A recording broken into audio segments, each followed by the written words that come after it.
تو پرانے زمانوں میں کیا تھی؟ کتابیں بہت کم تھیں. کتابیں کیا ہوتی؟ کتابوں کی کتابت ہوا کرتی تھی، کتابت ہاتھ سے. اگر آپ کو بخاری کا کوئی نسخہ چاہیے نا تو آپ کو کوئی کاتب ہو کتاب کا جس کے خط اچھا ہو، اس سے کہنا ہوتا ہے اس کے اتنے پیسے دے دو، وہ بھی 3 مہینے 4 مہینے اس کو جتنا ٹائم لگے کتابت کر کے وہ آپ کو دے دیتے.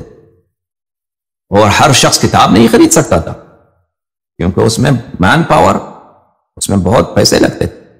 ٹھیک ہے نا. اور مختلف کتب کے نسخے بہت کم ہوا کرتے تھے. سمجھ میں آئی نا بات؟ اب جب یہ پتا چلا اب کیا ہے، اب مثلا ایک کتاب ہے، ٹھیک ہے نا، ایک کتاب ہے، اس کے ایک دفعہ چھاپ دیتے ہیں 20,000 اس میں بازار میں آ جاتے ہیں، وہ مختلف ملکوں میں چلے جاتے ہیں. ٹھیک ہے نا. اب اس طرح تو نہیں تھا پرانے زمانوں میں. تو ایسے کتابیں جن میں صحابہ کی بری باتوں کا ذکر کو، ان کو جلانے کا حکم بہت زیادہ تھا. مثلا میں آپ کو دکھاتا ہوں، ابھی آپ مجھے اجازت دیں. اب یہ جو ہے یہ بات اور یہ باب بہت وسیع باب ہے.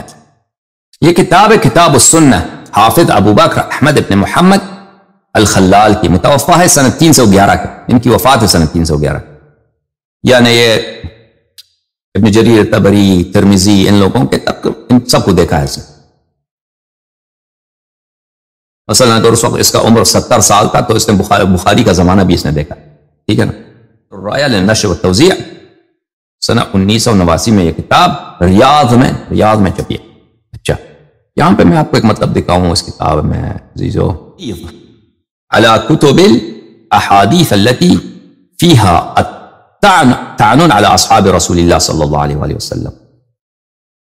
اس بات کا تغلیظ کہ یہ بات نہایت غلط ہے، اس بات کی نہایت مذمت کہ کتب حدیث میں وہ احادیث نقل کیا جائے جس میں اصحاب رسول صلی اللہ علیہ وآلہ وسلم کا کیا ہو، تو ذکر پوری باتوں کا ذکر. ٹھیک ہے نا.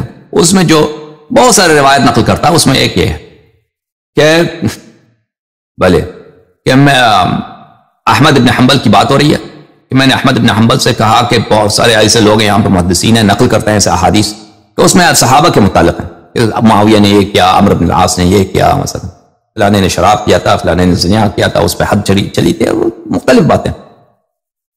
یا ابو بکر کے متعلق اس میں کیا ہے کہ ایسے احادیث ہیں جو اس طرح کے ہیں. تو انہیں کہا نعم یستحل صاحب هذه الاحاديث الردیہ الرجم. تو اس نے کہا میرا فتویٰ یہ لیکن کہ ایسے احادیث کو جس میں صحابہ کا اس طرح کا ذکر ہے کہ اس کو سنسار کیا جائے، اس کے شخص کو سنسار کیا جائے. احمد بن حنبل اتنا بڑا عالم، اس کا فتویٰ ہے. ٹھیک ہے نا. سینسرشپ آپ دیکھیں کہ سینسرشپ کتنا سخت ہے. تو پھر آپ سمجھتے ہیں کہ ایسا کوئی شخص اگر حدیث نقل کرے تو وہ کیا اس کے حدیث کو، اس کے کوئی حدیث نقل، کسی کو جرأت ہے جب آپ فتویٰ دیتے ہیں کہ کوئی حدیث نقل کرے جس میں ابو بکر، عمر، عثمان کا کوئی اس طرح کا ذکر ہو، اس کو سنسار کیا جائے، کسی کو جرأت ہے کہ حدیث نقل کریں؟ یہاں پہ ملاحظہ فرمائیے اس کی، مثلا اس میں بہت سارے باتیں ہیں اس طرح. سفر حدیث نمبر 818 کہ سلام ابن ابی مطیع. سلام ابن ابی مطیع کون ہے؟ میں بھی آپ کو دکھاؤں گا کہ یہ رجال بخاری مسلم اور بہت ثقہ، بہت عظیم وہ ہے، محدث ہے. اس نے ایک کتاب لیا ابو عوانہ کا.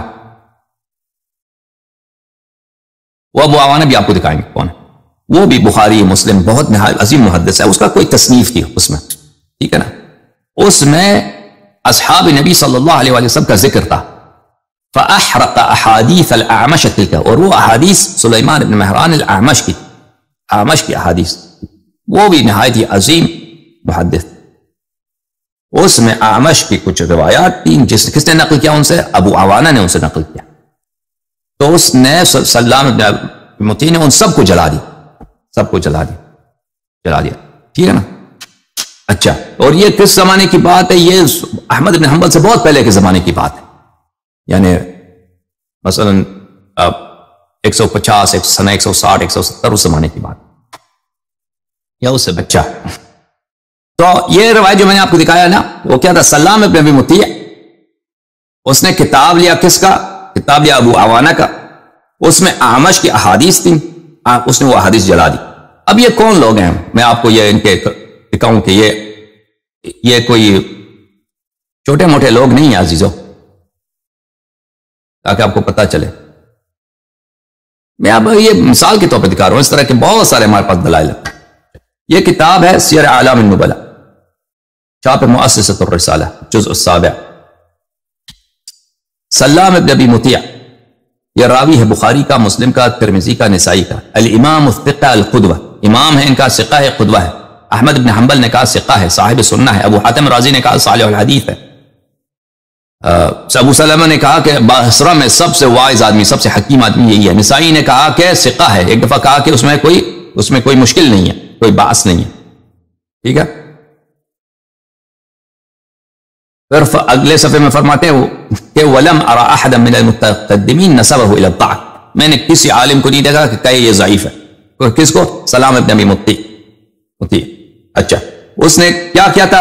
اس نے کتاب لیا تھا، ابو عوانہ کے تصنیف لیا تھا، ابو عوانہ کی تصنیف لیا تھا، اور اس میں اعمش کی احادیث تھے جس میں صحابہ کی بری باتوں کا ذکر تھا، اس نے جلا دیا۔ تو ابو عوانہ کون ہے عزیزو؟ کتاب سیر اعلام النبلاء، جز نمبر 8، صفحہ نمبر 217۔ ابو عوانہ، ابو عوانہ عین، یعنی یہ بخاری، مسلم، ترمذی، نسائی، ابو ماجہ اور ترمذی، یہ سب اس سے روایت کرتے ہیں، 6 کے 6 اس سے روایت کرتے ہیں، کتب الستہ۔ والامام الحافظ الثبت محدث البصرہ، بصرہ میں سب سے بڑا محدث اس زمانے میں یہی تھا، اس کا نام ہے الوضاح ابن عبداللہ الیشکری الواسطی البزاز۔ ایک کپڑوں کا کاروبار کرتا تھا، بزاز تھا، لیکن یہ علم حدیث میں اپنے زمانے کا سب سے بڑا آدمی تھا۔ اچھا، کہا احمد بن حنبل نے فرمایا یہ صحیح الکتاب ہے۔ عفان ابن مسلم نے کہا ابو عوانہ صحیح الکتاب ثبتا کثیر العجم والنقطی، کتاب میں یہ سب، اس زمانے میں نقطے نہیں ہوتے تھے نا، یہ نقطے بھی لگاتا تھا اپنی کتاب میں۔ کثیر العجم، عجم بھی ہوتے ہیں نقطوں کو، یہ کتاب میں علامات لگاتا تھا، نقطے لگاتا تھا تاکہ حدیث میں کوئی غلطی نہ ہو۔ تو اس شخص کا کتاب لیا کس نے؟ سلام ابن ابی مطیع نے۔ اس میں کس کی احادیث سے؟ اعمش کی احادیث تھی۔ اعمش کون ہے؟ سیر اعلام النبلاء، چھاپ مؤسسۃ الرسالہ، جزء 6۔ یہ اعمش ہے۔ سلیمان ابن مہران، صفحہ نمبر 226۔ سلیمان ابن مہران الامام شیخ الاسلام، شیخ المقرئین والمحدثین، قراء کا بھی شیخ ہے، محدثین کا بھی سب سے بڑا عالم ہے۔ اچھا، اس نے انس بن مالک سے بھی اس کی ملاقات ہے، یعنی تابعی ہے، خود انس سے خود روایت کیا اس نے۔ بھلے وہ اتنا بڑا عالم، بخاری، مسلم سب اس سے روایت کرتے ہیں، ٹھیک ہے نا۔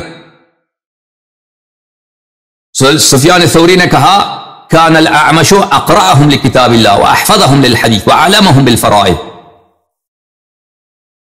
سفیان ثوری کہتے ہیں، سفیان بن عیینہ نے کہا کہ اعمش قرآن کا سب سے بڑا قاری تھا، حدیث کا سب سے بڑا حافظ تھا، فرائض کا میں سب سے زیادہ افقہ عالم کون تھا؟ اعمش تھا۔ یحییٰ القطان نے کہا علامۃ الاسلام، مسلمانوں کا علامہ، عالم اسلام کا علامہ، اتنا زیادہ اس کی تعریف ہے بھائی۔ اچھا، اب آتے ہیں دوبارہ اس حدیث کی طرف۔ اس حدیث کی طرف عزیزو، وہی حدیث جو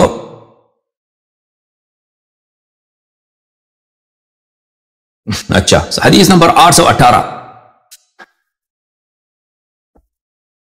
سلام ابن ابی مطیع نے عوانہ کی کتاب لیا اور اس میں اصحاب نبی صلی اللہ علیہ وسلم کا ذکر تھا۔ کیا ذکر تھا اصحاب نبی نے؟ اس کے کرتوت تھے نا۔ فاحرق احادیث الاعمش، تلک وہ اعمش کی احادیث تھے، شیخ الاسلام، امام المقرئین کی حدیث، علامۃ الاسلام کی احادیث، سب صحیح حدیث تھی نا، اس کو جلا دیا۔ اچھا، یہ سمجھ گئے بھائی کہ ان کے سینسرشپ یا ان کا جا رہا ہے، احادیث کو جلانا وہ کب زمانے سے شروع ہوا ان کا۔ اچھا، اب اس کی زیادہ جو تاریخ آئے گی ہم آگے جا کر آپ کو بتائیں گے جب حدیث پہ بات کریں گے۔ یہ تو ایک مقدمہ تھا۔